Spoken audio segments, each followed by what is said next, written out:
नमस्कार दोस्तों, स्वागत है आपका आपके अपने YouTube चैनल दीपक रचित कथा में। हर हर महादेव। दोस्तों, पूज्य गुरुजी ने कहा कि अगर आप सारे उपाय करते करते थक गए हैं, अगर आप सारे व्रत रखते रखते थक गए हैं, तो निश्चय है कि आपके जीवन में किसी न किसी प्रकार से पितृदोष की समस्या जरूर चल रही है। अगर आपके जीवन में पितृदोष की समस्या चल रही है तो इससे आप अपने व्यापार में सफलता नहीं प्राप्त कर पाएंगे, आप अपनी नौकरी में नहीं सफलता प्राप्त कर पाएंगे, आप अपने जीवन में धन प्राप्त नहीं कर पाएंगे, आपको लगातार आर्थिक समस्याएं बनी रहेंगी, धन प्राप्ति के मार्ग आपको नहीं दिखाई पड़ेंगे और आपके घर में लगातार अशांति का माहौल रहेगा, तनाव की स्थिति रहेगी, आपस में लड़ाई झगड़े होंगे।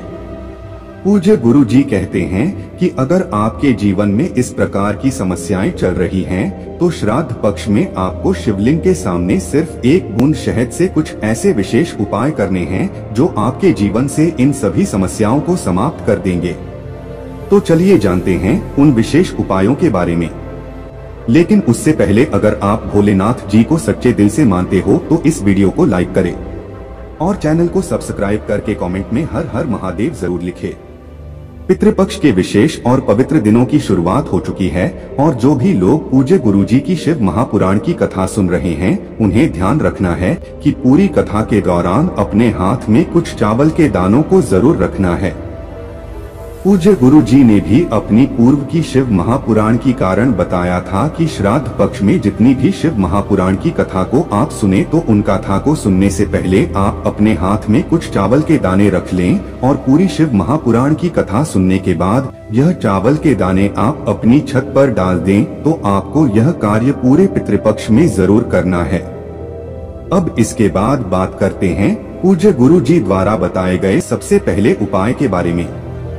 ये उपाय उन लोगों को करना है जिनके जीवन में पितृदोष की वजह से किसी भी कार्य में उन्हें सफलता नहीं मिल पा रही है, उनका विवाह समय से नहीं हो पा रहा है, पितृपक्ष प्रसन्न न होने की वजह से उनका व्यापार नौकरी यह सब अच्छे से चल नहीं रहे हैं, जीवन में लगातार तनाव की स्थिति बनी है, तो ऐसे लोगों को यह विशेष उपाय करना चाहिए। देखिए, इस उपाय के लिए आपको काले तिल के कुछ दाने ले लेने हैं। काले तिल के आप 7 दाने भी ले सकते हैं या कर 11 दाने भी ले सकते हैं। जितने दाने भी आप लेना चाहें उतने दाने ले सकते हैं। उसी के साथ आपको 1 लोटा जल ले लेना है। लोटा तांबे का ले लीजिएगा और जल आप अपने किचन से ही लीजिएगा। आपके किचन में आरोप मटका या बाल्टी जो कुछ भी रखा हुआ हो वहीं से आपको जल ले लेना है, क्योंकि आप सभी जानते होंगे कि जो किचन में जल रखा होता है वह हमारे पितरों का स्थान होता है। इसलिए हम इस पूरे पितृपक्ष के दिनों के दौरान जब भी शिवलिंग में जल समर्पित करने जाएं, तो अपने किचन से ही जल लेकर जाएं। ऐसा करने से शिवलिंग में चढ़ाया हुआ जल सीधे हमारे पितरों को ही प्राप्त होता है और उससे वह प्रसन्न होकर हमारे समस्त मनोकामनाओं को परिपूर्ण करते हैं। देखिए, अभी 1 लोटा जल और काले तिल के दाने लेकर आपको पहुंच जाना है किसी भी वट वृक्ष के नीचे। देखिए, अगर आप ये उपाय दिन के समय में कर रहे हैं तो पहले आपको वट वृक्ष यानी बरगद के वृक्ष के नीचे जाना है और फिर बाद में शिवालय में जाना है। लेकिन अगर आप यह उपाय शाम के समय में कर रहे हैं यानी जब सूर्यास्त हो चुके हैं, तो उसके बाद आप यह उपाय कर रहे हैं, तो फिर आपको केवल और केवल शिवालय जाना है। फिर आप बरगद के वृक्ष के नीचे नहीं जाएंगे, लेकिन बरगद के वृक्ष के नीचे पहुंचकर आप ये काले तिल के दाने 1 लोटा जल में डाल देंगे। एक एक करके यह काले तिल के दाने से लौटे जल में डाल दीजिए। इस 1 लोटा जल से थोड़ा जल आप बरगद के वृक्ष की जड़ में समर्पित कर दीजिए और बटकेश्वर महादेव का नाम ले लीजिए। कौन से महादेव? बटकेश्वर महादेव। बटकेश्वर महादेव का नाम लेते हुए आपके जीवन में पितृदोष से संबंधित जो भी समस्या चल रही है, पितृदोष की वजह से आप अपने जीवन में धन की प्राप्ति नहीं कर पा रहे हैं, मित्र आपके प्रसन्न नहीं हैं, तो आप अपने व्यापार में तरक्की नहीं कर पा रहे हैं, आपको अच्छी नौकरी नहीं मिल पा रही है, या किसी भी प्रकार की समस्या अगर पितृदोष की जैसे चल रही है, तो पूज्य गुरुजी ने कहा कि उस समस्या का हरण कर लीजिएगा और थोड़ा सा जल समर्पित कर दीजिए। फिर उसके बाद बचा हुआ पूरा जल लेकर आपको पहुंच जाना है शिवालय।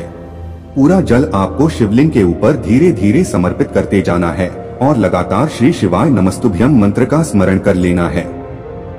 श्री शिवाय नमस्तुभ्यम मंत्र का स्मरण करते हुए जल बिल्कुल धीरे धीरे समर्पित करिएगा। फिर जल समर्पित करने के बाद आपकी जो भी समस्या है, जो अभी आपने बरगद के वृक्ष के नीचे बोलिए, वही समस्या आपको फिर से शिवलिंग के सामने महादेव से बोल देनी है और बटकेश्वर महादेव से प्रार्थना कर लेनी है कि इस समस्या से दूर करके मेरे पितरों को प्रसन्न करने की कृपा करिए और मेरे जीवन में सुख शांति तथा वैभव की प्राप्ति कराने की कृपा करिए। ऐसी प्रार्थना करते हुए फिर वापस आप अपने घर पहुंच जाइए। पूज्य गुरुजी ने कहा कि अगर आप इस पितृपक्ष में पड़ने वाले सोमवार के दिन यह विशेष उपाय करते हैं तो हम आपको यकीन दिलाते हैं कि इस छोटे से उपाय से आपके मित्र आपसे प्रसन्न होते हैं, महादेव की कृपा आपके जीवन में बनती है तथा पितरों की कृपा आपके जीवन में बनती है और पितरों की वजह से जो समस्या आपके जीवन में आ रही है, उन सब से आपको छुटकारा मिलता है। बस आपको ध्यान रखना है कि अगर आप दिन में यह उपाय कर रहे हैं तो पहले बरगद के पेड़ के नीचे थोड़ा जल समर्पित करेंगे, फिर शिवलिंग में पूरा जल समर्पित कर देंगे।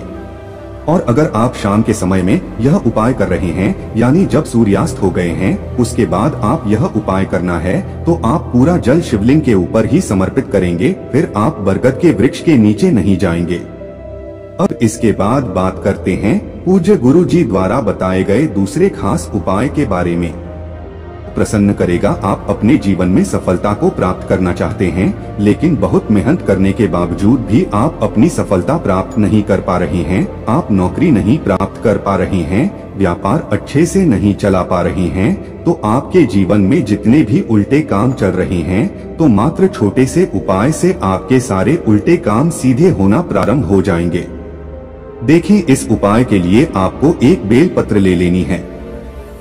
बेलपत्र लेते चुनाव ध्यान रखेंगे कि बेलपत्र कहीं से भी कट्टी फटी नहीं होनी चाहिए और बेलपत्र के डंडी के आखिर में जो दूत होती है, यानी जो डंठल होता है, वो भी नहीं होना चाहिए। बेलपत्र की दूत को आप तोड़कर अलग कर लेंगे। अगर आपके पास बेलपत्र नहीं है तो आप शिवलिंग के ऊपर चढ़े हुए बेलपत्र को उठाकर जल से शुद्ध करके फिर उसका इस्तेमाल भी कर सकते हैं। फिर इसी के साथ आपको ले लेना है 1 या 2 बूंद शहद।